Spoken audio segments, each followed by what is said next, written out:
Chapter 1, Questions.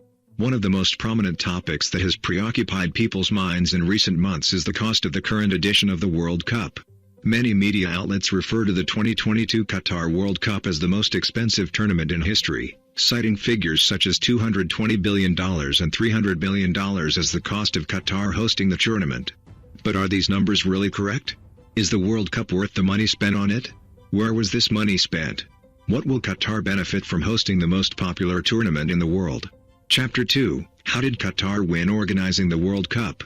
On December 2, 2010, the eyes of the world turned towards the Swiss city of Zurich. On this day, FIFA announced the outcome of the process of competition between a group of different countries around the world for the right to host the FIFA World Cup. The competition was in two versions, namely the 2018 edition, which Russia won, to be the first country in Eastern Europe to host the World Cup, and the 2022 edition, in which the competition was between the files of Qatar, Japan, the United States, Australia, and South Korea, and Qatar won it after fierce competition with the United States, to be the first Arab country in history to host the world's most important sporting event. Qatar succeeded in winning the right to host because it presented a strong file, but this was the easy part, while the difficult part was in preparing Qatar itself to be ready to host this global event, which will include millions on the land of Qatar and billions of people who will watch it on screens, and there is no place for failure, because the reputation of Qatar and the entire region will be at stake. Chapter 3, Qatar File. There is a key point for any country file that qualifies to host the World Cup, which is the infrastructure that actually exists or is planned to be implemented. FIFA has very strict standards that it imposes on the host countries regarding stadiums, hotels, transportation, road networks, communications, electricity, and others. In order for the country to host the World Cup, it must be ready to receive it according to FIFA standards at the correct time. When Qatar submitted its file for the first time in May 2010, it did not have the largest part of the infrastructure projects that the country needed to host the World Cup, but it presented in the file very ambitious infrastructure plans and projects, which it intends to implement within the 12 years between winning the right to host and the date of holding the tournament. In order to host the World Cup, you need two types of infrastructure. The first type is infrastructure related to the sporting event itself, such as stadiums and training facilities. The second type is an infrastructure necessary for the sporting event, but it is not linked to it because it is an infrastructure that the country needs, such as roads, communications, airports, and sanitation. Chapter 4, Qatar Infrastructure. As for the first type, the Qataris showed in their file that they would provide 12 stadiums for the tournament. There are already 3 that need renovation and 9 that do not exist. They were just plans on paper, and this is not strange. South Korea and Japan almost did not have stadiums when they won the right to host the 2002 World Cup together in 1996, but they pledged in their file that each country would provide 10 stadiums. South Korea built 10 new stadiums, while Japan built 7 new stadiums and renovated 3 others.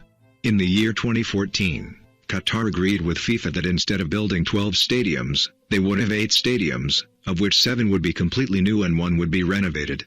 This was done in order to save costs, and Qatar has already completed 8 stadiums, which are the ones that are currently used. These stadiums are Al Bayt Stadium, Lusail Stadium, 974 Stadium, Khalifa Stadium, Ahmed bin Ali Stadium, Al Janub Stadium, Education City Stadium, and Al Thumama Stadium. The construction of these stadiums cost Qatar $6.5 billion. Mr. Nasser Khader, CEO of the 2022 FIFA World Cup in Qatar, says that the cost of projects related to the World Cup and its expenses, including operating and maintenance expenses, is about $8 billion. There is an important note regarding the 8 World Cup stadiums, which is their proximity to each other. There are 2 stadiums, the distance between them is only 5 kilometers, and the maximum distance between 2 stadiums does not exceed 75 kilometers, which is the distance between Al Bayt Stadium and Al Janub Stadium. This is a great advantage for the fans, who will watch more than one match on the same day, but at the same time it is a very big challenge for the host country, which will face a density problem. Chapter 5, Qatar National Vision 2030. Qatar expects to receive 1.5 million visitors from all over the world during the tournament. These visitors, in addition to the population of Qatar, which is approximately 3 million people, will be present together in a small area of land, and most of them will move to and from the stadiums and their surroundings. If the basic infrastructure in this country, such as roads, airports, seaports, communications, electricity, hotels, and sanitation, is insufficient, it will collapse under the pressure of sudden density. So Qatar has developed a world-class infrastructure not only for the World Cup but for the country itself. The Qataris began planning infrastructure in 2008, before they submitted their bid to host the World Cup. But how did this happen? If we look at the report submitted by Qatar to host the World Cup, we will find in it a specific plan whose name was mentioned twice in the report, which is Qatar's National Vision 2030. This is a huge development plan launched by the Qatari government through the General Secretariat for Development Planning in 2008. It is a comprehensive plan concerned with environmental, social, human, and economic development. What does this plan have to do with the World Cup? In short, in the framework of Qatar's attempt to convince FIFA of its ability to host the 2022 World Cup, they stated that they already have a comprehensive development plan through which it has decided to develop huge infrastructure projects to completely change the face of Qatar by the year 2030. This connection was one of the main reasons for the Qatari file because, as we mentioned a short while ago, the most important thing for FIFA in hosting the World Cup is the infrastructure. From that moment on, the two projects were linked to each other, the Qatar Vision 2030 file, which started in 2008, and the 2022 World Cup file, which Qatar won in late 2010. However, while the Qatar Vision 2030 had a time span of up to 20 years, the World Cup only had 12 years, so a large portion of the infrastructure projects that exist within the Qatar Vision 2030 that will benefit the country during the World Cup must be implemented at a faster pace so that they are available in service with the start of the World Cup, which is what has already happened. Chapter 6, Bloomberg Cost Estimates.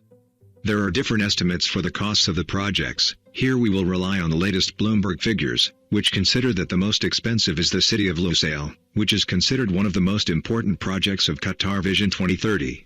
The city of Lusail was built by the Qataris, north of Doha on an area of 38 square kilometers, capable of accommodating 450,000 citizens. It has an electric tram and Lusail Stadium, which can hold 80,000 people and will host the World Cup's final match. This city alone costs $45 billion. There is also the Doha Metro project, which is a network of electric trains, most of which are underground, that connects the main areas in the city of Doha and its suburbs to each other. This project is worth about $36 billion. And also the expansion and development of Hamad International Airport, so that it can serve 58 million passengers annually. This is considered one of the largest development projects in the aviation sector in the Arab region. Here we are talking about a cost of close to $15.5 billion. There is also Hamad Port, which opened in 2017, with a capacity of approximately 7.5 million standard containers per year at a cost of $7.4 billion, as well as the development of Doha Downtown, which cost $4.5 billion, in addition to developing other economic sectors at a cost of more than $3.2 billion. If we look at the road networks, we will find that from 2013 to 2022, around 1,791 kilometers of roads were constructed in Qatar, in addition to about 207 bridges and 143 tunnels. This is in addition to projects in other fields such as tourism, education, health, and entertainment. The cost of the aforementioned projects takes us to the well-known figure for the cost of the World Cup in Qatar, which amounts to $220 billion. This number relates to the infrastructure projects implemented by Qatar during the last 12 years, which it will use during the World Cup, but it is not related to the tournament, such as the stadiums that Qatar built specifically for the World Cup, and it will not need a number of them after the end of the tournament. Despite this, most of the international media treat the $220 billion as a direct cost of the 2022 tournament, and put it in direct comparison with the costs of previous editions of the tournament. So why is all this confusion happening? Chapter 7. Actual cost. In a normal situation, huge sports projects such as hosting the World Cup or the Olympic Games have a two-budget approach. The idea is simply that there are direct costs that represent the cost of associated utilities and indirect costs that are represented in the infrastructure that serves everything in the country. In most cases, only the costs that are declared as project costs are direct costs.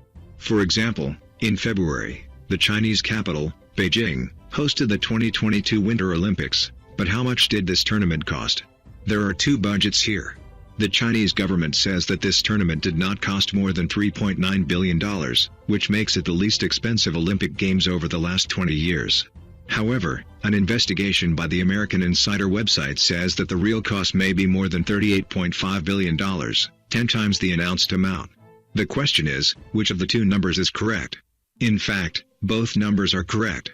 The Chinese government believes that the sums it spent on the Olympic Games, i.e., $3.9 billion, are the cost of constructing the facilities for the tournament only, that is, the stadiums, training facilities, and operating expenses. On the other hand, the media includes the cost of infrastructure projects spent by the state to serve the Olympic Games within the cost of the tournament. For example, China spent more than $9.2 billion on a high-speed railway linking Beijing to the city that was hosting the recent Winter Olympics. For Insider or the international media in general, $9.2 billion is considered part of the cost of hosting the tournament, but for the Chinese, it is an infrastructure cost that has nothing to do with the cost of the tournament, hence the difference in numbers. Accordingly, the amount of $220 billion that Qatar has spent in the last 12 years, within the framework of the Qatar Vision 2030, coinciding with its preparations for the World Cup, is not considered accurate when compared to the cost of the World Cup in Russia or the World Cup in South Africa. It is more logical to compare it with the costs of the huge infrastructure plans that exist in the region. For example, the Saudi government announced in January 2021 that it would spend $220 billion on the city of Riyadh, to transform it into a global city by 2030. In 2016, the UAE announced the allocation of $300 billion to develop the country's infrastructure until 2030. Thus, the comparison is more logical, as the three countries in the region have huge infrastructure plans, and their elements are very similar. Chapter 8, Qatar's expected gains from the 2022 World Cup. Mr. Nasser Al Khater, CEO of the World Cup in Qatar, revealed that the expected economic revenues from organizing the World Cup will reach $17 billion. And if this really happens, this will be the highest return in the history of the World Cup. This return will result from direct gains such as ticket sales and spending by fans coming from everywhere. If Qatar was able to obtain this return, then it is worth every dollar that was spent in the past years, whether it was a lot or a little. If the only benefit from the World Cup was direct financial gains only, countries would not have competed to organize it, as there are other things that earn more money with fewer costs and less effort. This takes us to non-financial gains, which, contrary to expectations, are the main motive behind intense competition between countries to host the World Cup in particular, to the extent that the leaders of countries compete to win it regardless of its expected cost. The current edition of the World Cup in Qatar, according to FIFA estimates, is expected to be watched by 5 billion people, or nearly 2/3 of the planet's population. There are people who do not know where Qatar is located on the map, and have never heard of it before. For about a month, these people will hear the name Qatar on a daily basis and become familiar with it. It is also expected that 1.5 million people from all over the world will visit Qatar to learn more about the country. Apart from the direct financial gains, what will Qatar gain after the World Cup ends? In 2005, a group of 4 researchers published a study entitled The Impact of a Major Sporting Event on Mental Impressions of the Host Country.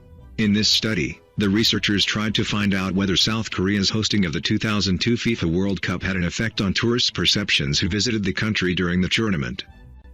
According to the study, it turned out that the World Cup fans left South Korea with a positive impression of it as a safe country and described the Korean people as friendly.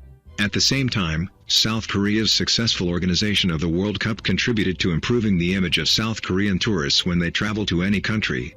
This type of intangible gain falls under what is called soft power, which is defined as the ability to influence the behavior of others in order to achieve desired results. Political forces in the international arena are classified into 2 types, hard power and soft power. The most important hard power elements are armies, while soft power is the state's ability to get what it wants through persuasion and attraction rather than coercion. This kind of power is often derived through the economy, trade, and cultural resources.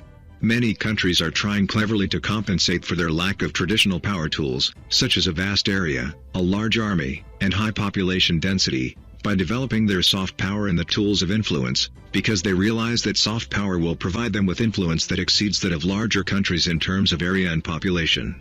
In this context, the World Cup is very beneficial for Qatar, and it will be a great asset for it in the long run, which is why it is worth every dollar spent on it. What do you think?